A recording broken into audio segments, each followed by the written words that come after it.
Courtney Hadwin stunned the world with her powerhouse voice, raw emotion, and unforgettable stage presence. To now, your interaction with the audience, the confidence. I think this has been my favorite performance of you so far. But what began as a meteoric rise quickly took a dark and unexpected turn. That your health is your priority right now. Point one that would leave even Simon Cowell, the industry's toughest judge, fighting back tears on live television. What happened to this once-in-a-generation talent? And why did it shake Simon Cowell's core? Join us as we uncover the rise, the unraveling, and the moment that left the world and Simon Cowell and the rise of a star shock. The rise of a star. Courtney Hadwin's story didn't begin with red carpets or flashing cameras. It began in the quiet corners of Hartlepool, a small coastal town tucked away in northeast England, where people measure time by the changing of tides, not headlines. Behind a modest brick facade, something extraordinary was taking shape, though no one could yet see it. Inside that unassuming home, a soundtrack was always playing. Etta James spun on vinyl, Janis Joplin cracked through CDs, and Courtney's father hummed along under his breath while washing dishes. For young Courtney, music was more than background noise. It was escape, expression, and elevation. The voice of her mother often mingled with the records that filled the rooms, creating a constant thread of melody that went through her early childhood. But it was her father's love for classic blues and soul legends like James Brown that particularly stood out. Courtney, however, was the kind of child who rarely demanded attention. She was more prone to absorbing the world in silence than shouting above it. Her teachers often described her as reserved or shy, but there was something coiled within her, an emotional depth that few noticed, but none could deny once she began to sing. Music for Courtney became an outlet for her inner emotions, a way to express feelings she couldn't quite articulate in the outside world. The songs she absorbed weren't just tunes on a radio. They were lifelines, moments of connection with something bigger than the ordinary life around her. And when she sang, even in the privacy of her bedroom, it was as though she became someone else entirely. The shy girl from Hartlepool disappeared. In her place stood something raw, powerful, and magnetic. A powerhouse channeling the spirit of the legends who had shaped her musical world. In those early moments, the world around Courtney never knew that a star was being quietly born.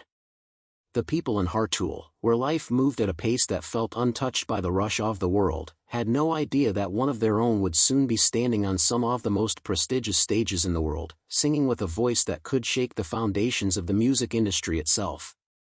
Behind the closed door of her room, a metamorphosis occurred, headphones in, lights dimmed, and mirror slightly fogged from nervous breath. Courtney would let the music possess her. She rehearsed not for an audience, but for something deeper. Each note she sang wasn't copied. It was claimed she wasn't just learning lyrics. She was living them. Her voice, raspy, soulful, aching, carried the weight of heartbreak, longing, and liberation far beyond her years. Influenced by a blend of blues, soul, and classic rock, she didn't sing like a girl discovering her voice. She sang like a woman who had already found it. Her parents began to notice. It wasn't just the vocal strength. It was the conviction.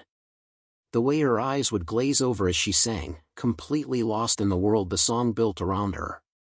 Courtney didn't sing at people. She pulled them into her realm, demanding they feel with her, hurt with her, breathe with her. To her, music wasn't about applause. It was about connection. And while she never asked to be in the spotlight, it was already starting to find her. The power she held was impossible to ignore. It was the kind of voice that made people stop in their tracks. The kind of voice that would leave audiences speechless and one day even move Simon Cowell to tears. Because sometimes a star doesn't explode into fame. Sometimes it burns quietly until the world finally catches fire. The golden moment. Well, time for the golden moment, you guys, to check her out. This is her shot at the semifinals. Here's Courtney Hadwin. When Courtney Hadwin took her tentative first steps onto the America's Got Talent stage in 2018, the world didn't know her name. But that was a boot change in the span of 90 electrifying seconds. The stage was massive, the pressure suffocating. And as millions watched live and at home, Courtney stood there, a teenage girl with nerves fraying at the edges, her voice barely steady as she introduced herself. To the judges, it may have seemed like another shy kid with a decent voice.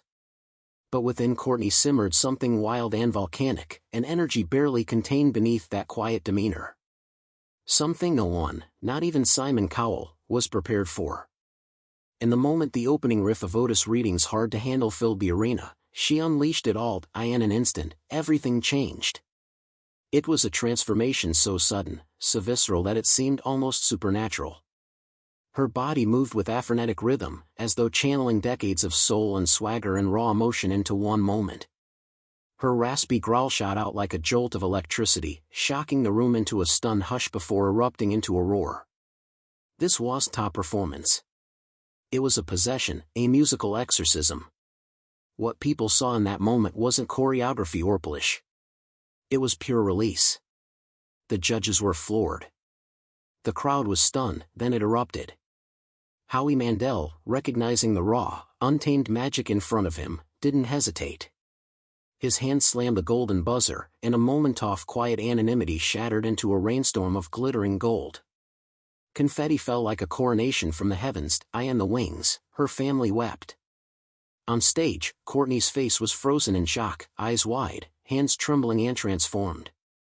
This wasn't just her big break. It was her arrival. A universal validation that Courtney had wasn't just another voice among many. She was a force, a soul, not just born for this stage, but summoned by it. It was a moment so powerful, so unexpected that even Simon Cowell, a man known for holding back, sat speechless. He had just witnessed the kind of performance that doesn't come around often. The kind that leaves a mark. The kind you remember years later. Not just for how it sounded, but for how it made you feel. In that golden moment Courtney Hadwin didn't just earn the world's attention. She earned something fairer. Simon's respect. And one day it will be that memory. That moment that would bring him to transition to fame tears. Transitioning to fame. In the weeks that followed, Courtney's life shifted at breakneck speed. Headlines, interviews, viral videos, and sudden fame. She was swept into the whirlwind that comes with modern stardom. But what most didn't see was how turbulent that transition really was. Fame, after all, isn't just about recognition. It's about redefinition. And for Courtney, staying true to who she was became a constant uphill battle. In an industry that thrives on predictability, Courtney was an enigma. Executives weren't sure what to make of her. She didn't fit neatly into any prepackaged category. She wasn't polished pop. She wasn't dance track mainstream. She was bluesy grit, emotional honesty, and unfiltered energy. And Courtney refused to be reduced. It wasn't easy. Social media was both a blessing and a burden. Fans poured in with love and support, but so did critics. She was too much for some, too, and beneath it all, she was still just a teenager. Navigating the impossible task of growing up under a microscope.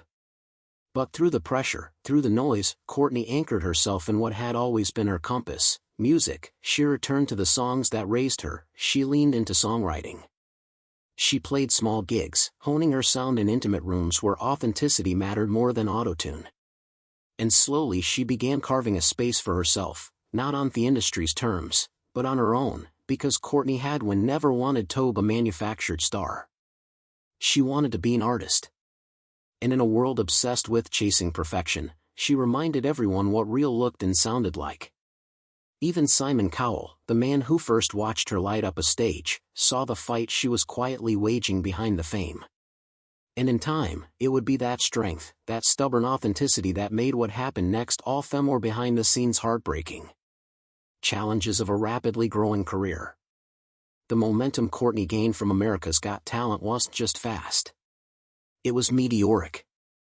Overnight, the young girl who once sang barefoot in her bedroom with a hairbrush for a microphone was now commanding international stages, her voice echoing through living rooms across continents, but with every new spotlight came a shadow. The kind that stretches long and quietly follows. Fame, as it turned out, wasn't a staircase you climbed step by step. It was more like an escalator that shot upward at breakneck speed. and Courtney had no choice but to keep her balance or fall. Each appearance, each flawless vocal run, and each camera-ready smile came not only with applause, but also with a growing weight of expectation. The world had crowned her a prodigy. And prodigies, people believed, don't change. They are perfect. In 2019, the release of the cover sessions marked her formal entry into the recording world. It was a debut that radiated promise. Her renditions of classics showed depth, maturity, and the raw vocal power that had made her unforgettable. Yet, beneath the praise lay a hidden constraint. The project reinforced a version of Courtney that was quickly becoming outdated, even to herself. That same year, her return to AGT. The Champions reignited global buzz. The audience cheered as though time had stood still, as if the Courtney they had discovered years ago was preserved in amber, untouched by growth or self-discovery. But she wasn't the same. Behind the scenes, Courtney was experimenting. Her interests were no longer confined to the gritty soul of Janis Joplin or the electric force of James Brown. Behind the scenes, she was experimenting with alternative sounds, indie influences, layered production, and most of all, original lyrics that told her story. The problem was the industry didn't want evolution. It wanted reliability, familiarity, the girl with the growly voice and vintage style who could make a stage feel like 1968 again. This created a quietagopher. On the surface, Courtney smiled and nodded.